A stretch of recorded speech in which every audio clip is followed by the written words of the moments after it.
This is my 2007 GT200. I had some coolant leaks that I decided to fix.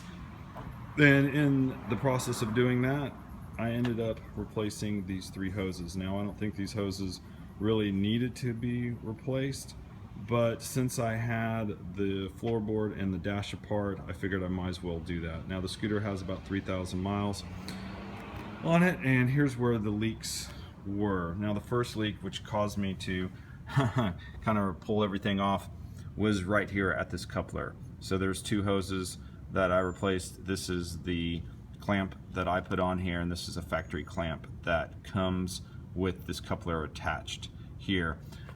That hose runs along here next to the radiator, and back right there you can see the hose clamp in the background there.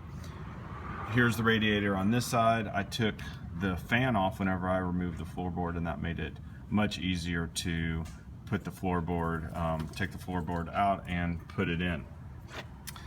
This hose runs back through here and then along up into the engine compartment.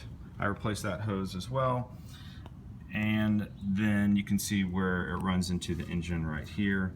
This is where my leak was with the original factory clamp, and it was leaking there, which I probably could have just put this new clamp on and it would have been fine, but again, I decided to replace the entire hose. Now here's the other side of the scooter, just so you can see what it looks like taken apart. Here's the other radiator, and then why I had the floorboard apart, here is the hose that I replaced. You can see the clamp right here. This hose runs alongside here and then runs into the engine, into the water pump right here. So I replaced this clamp as well, and here's the other hose. Now when I put the new hoses on, I flushed the system and put some new coolant in there, and you can see the 3 screws right here for the water pump, so you can remove that to drain the system.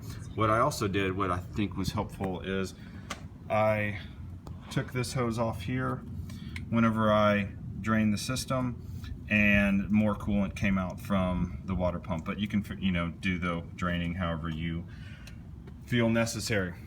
But this is what the scooter looks like from the inside. I thought this might be kind of helpful to you if this is something you want to tackle. It really wasn't that difficult, but it was time consuming for sure. So hopefully this was helpful for you, and I'll talk to you soon.